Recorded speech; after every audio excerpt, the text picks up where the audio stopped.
मोतीलाल नेहरू, जो कि पहली पीढ़ी के पश्चिमी शिक्षा को पाने वाले गिने चुने व्यक्तियों में से एक थे। मोतीलाल नेहरू पूर्व देश के पहले प्रधानमंत्री जवाहरलाल नेहरू की पिता थे। इनसे जुड़ी हुई बहुत ही रोचक जानकारी हम आपको इस वीडियो में देने वाले हैं। दोस्तों, अगर आप अभी तक हमारे चैनल को सब्सक्राइब नहीं किए हैं तो कर लीजिए। आइए शुरू करते हैं। मोतीलाल नेहरू एक भारतीय वकील, भारतीय राष्ट्रीय अभियान के कार्यकर्ता और भारतीय राष्ट्रीय कांग्रेस के सक्रिय नेता थे, जिन्होंने 1919 से 1920 और 1928 से 1929 तक कांग्रेस का अध्यक्ष बने रहते हुए सेवा की। नेहरू गांधी परिवार के वे संस्थापक कुलपति थे। मोतीलाल नेहरू का जन्म आगरा में हुआ था। उनके पिता का नाम गंगाधर था। वह पश्चिमी ढंग की शिक्षा पाने वाले प्रथम पीढ़ी के गिने चुने भारतीयों में से थे। वह इलाहाबाद के म्योर सेंट्रल कॉलेज में शिक्षित हुए, किंतु बीए की अंतिम परीक्षा नहीं दे पाए। बाद में उन्होंने कैम्ब्रिज से बार एट लॉ की उपाधि ली और अंग्रेजी न्यायालयों में वकील के रूप में कार्य प्रारंभ किया। मोतीलाल नेहरू की पत्नी का नाम स्वरूप रानी था। जवाहरलाल नेहरू उनके एकमात्र पुत्र थे। उनके दो कन्याएं भी थीं। उनकी बड़ी बेटी का नाम विजयलक्ष्मी था, जो आगे चलकर विजयलक्ष्मी पंडित के नाम से मशहूर हुई। उनकी छोटी बेटी का नाम कृष्णा था, जो बाद में कृष्णा हठी सिंह कहलाई। लेकिन आगे चलकर उन्होंने अपनी वकालत छोड़कर भारत के स्वतंत्रता संग्राम में कार्य किया था। 1923 में उन्होंने देशबंधु चित्तरंजन दास के साथ कांग्रेस पार्टी से अलग होकर अपनी स्वराज पार्टी की स्थापना की। 1928 में कोलकाता में हुए कांग्रेस अधिवेशन के वे अध्यक्ष चुने गए। 1928 में कांग्रेस द्वारा स्थापित भारतीय संविधान आयोग के भी वे अध्यक्ष बने। इसी आयोग ने नेहरू रिपोर्ट पेश की थी। मोतीलाल नेहरू ने इलाहाबाद में एक आलीशान मकान बनवाया और उसका नाम आनंद भवन रखा। इसके बाद उन्होंने अपना पुराना वाला घर स्वराज भवन कांग्रेस पार्टी को दे दिया। मोतीलाल नेहरू का कैरियर। बाद में मोतीलाल नेहरू इलाहाबाद में बस गए और देश के सर्वश्रेष्ठ वकीलों के रूप में अपनी पहचान बनाई। वह हर महीने लाखों कमाते थे और बड़े ठाट बाट से रहते थे। उन्होंने इलाहाबाद की सिविल लाइंस में एक बड़ा घर खरीदा। उन्होंने कई बार यूरोप का दौरा किया और पश्चिमी जीवन शैली को अपनाया। 1909 में ग्रेट ब्रिटेन के प्रिवी काउंसिल में वकील बनने का अनुमोदन प्राप्त कर वह अपने कानूनी पेशे के शिखर पर पहुंच गए। 1910 में मोतीलाल ने संयुक्त प्रांत की विधान सभा का चुनाव लड़ा और जीत हासिल की। महात्मा गांधी के भारतीय राजनीति के परिदृश्य में आगमन ने मोतीलाल नेहरू को पूरी तरह बदल दिया। 1919 में हुए जलियांवाला बाग नरसंहार ने ब्रिटिश शासन के प्रति उनके विश्वास को तोड़ दिया और उन्होंने स्वतंत्रता संग्राम में प्रवेश करने का फैसला किया। ब्रिटिश सरकार ने जलियांवाला बाग की घटना की जांच के लिए एक आयोग की नियुक्ति की। कांग्रेस ने इसका विरोध किया और अपनी खुद की जांच समिति नियुक्त की। महात्मा गांधी, मोतीलाल नेहरू, चित्तरंजन दास इस समिति के सदस्य थे।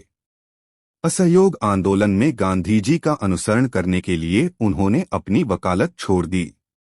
उन्होंने विलासितापूर्ण अपनी जीवन शैली, वेस्टर्न कपड़े और दूसरी वस्तुओं का त्याग कर दिया और खादी पहनना शुरू कर दिया।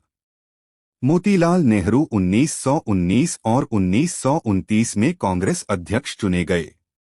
उन्होंने देशबंधु चित्तरंजन दास के साथ मिलकर स्वराज पार्टी की स्थापना की। मोतीलाल नेहरू स्वराज पार्टी के पहले सचिव और बाद में अध्यक्ष बने।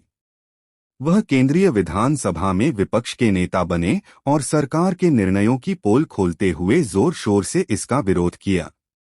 1927 में जब साइमन कमीशन की नियुक्ति हुई तब मोतीलाल नेहरू को स्वतंत्र भारत के संविधान का प्रारूप तैयार करने के लिए कहा गया। मोतीलाल नेहरू की पारिवारिक पृष्ठभूमि।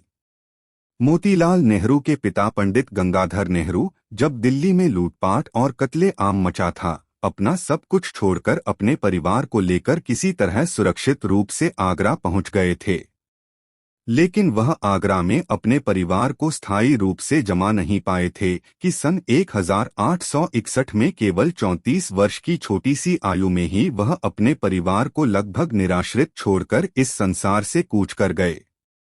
पंडित गंगाधर नेहरू की मृत्यु के 3 महीने बाद 6 मई 1861 को पंडित मोतीलाल नेहरू का जन्म हुआ था। पंडित गंगाधर नेहरू के 3 पुत्र थे। सबसे बड़े पंडित बंसीधर नेहरू थे, जो भारत में विक्टोरिया का शासन स्थापित हो जाने के बाद तत्कालीन न्याय विभाग में नौकर हो गए। उनसे छोटे पंडित नंदलाल नेहरू थे, जो लगभग 10 वर्ष तक राजस्थान की एक छोटी सी रियासत खेतड़ी के दीवान रहे। बाद में वह आगरा लौट आए। उन्होंने आगरा में रहकर कानून की शिक्षा प्राप्त की और फिर वहीं वकालत करने लगे। इन 2 पुत्रों के अतिरिक्त तीसरे पुत्र पंडित मोतीलाल नेहरू थे। पंडित नंदलाल नेहरू ने ही अपने छोटे भाई मोतीलाल का पालन पोषण किया और पढ़ाया लिखाया। पंडित नंदलाल नेहरू की गणना आगरा के सफल वकीलों में की जाती थी। उन्हें मुकदमों के सिलसिले में अपना अधिकांश समय इलाहाबाद में हाई कोर्ट बन जाने के कारण वहीं बिताना पड़ता था। इसलिए उन्होंने इलाहाबाद में ही एक मकान बनवा लिया और अपने परिवार को लेकर स्थायी रूप से इलाहाबाद आ गए और वहीं रहने लगे। जब मोतीलाल नेहरू 25 वर्ष के थे तो उनके बड़े भाई का निधन हो गया। नेहरू रिपोर्ट 1928 की सच्चाई। नेहरू की अध्यक्षता में ही 1928 में नेहरू कमीशन पारित किया गया, जो सभी ब्रिटिश साइमन कमीशन के लिए किसी काउंटर से कम नहीं था। नेहरू रिपोर्ट के अनुसार भारत का कानून किसी भारतीय द्वारा ही लिखा जाना चाहिए और साथ ही उन्होंने इस रिपोर्ट में ऑस्ट्रेलिया, न्यूजीलैंड और कनाडा में भी भारत के प्रभुत्व की कल्पना की थी। कांग्रेस पार्टी ने तो उनकी इस रिपोर्ट का समर्थन किया, लेकिन दूसरे राष्ट्रवादी भारतीयों ने इसका विरोध किया, जो पूरी आज़ादी चाहते थे। मोतीलाल नेहरू की मृत्यु। मोतीलाल नेहरू की उम्र और घटते हुए स्वास्थ्य ने उन्हें 1929 से 1931 के बीच होने ऐतिहासिक ऐतिहासिक घटनाओं से दूर रखा। उस समय कांग्रेस ने भी पूरी आज़ादी को अपने लक्ष्य के रूप में अपना लिया था और गांधी जी ने भी नमक सत्याग्रह की घोषणा कर दी थी। उन्हें उनके बेटे जवाहरलाल नेहरू के साथ जेल में डाला गया, लेकिन खराब स्वास्थ्य के चलते उन्हें रिहा कर दिया गया। जनवरी 1931 के अंतिम सप्ताह में गांधी जी और कांग्रेस की कार्यकर्ता समिति को सरकार ने रिलीज कर दिया था। अंतिम दिनों में गांधी जी और अपने पुत्र को अपने पीछे देख मोतीलाल नेहरू काफी खुश थे। 6 फरवरी 1931 को उनकी मृत्यु हो गई।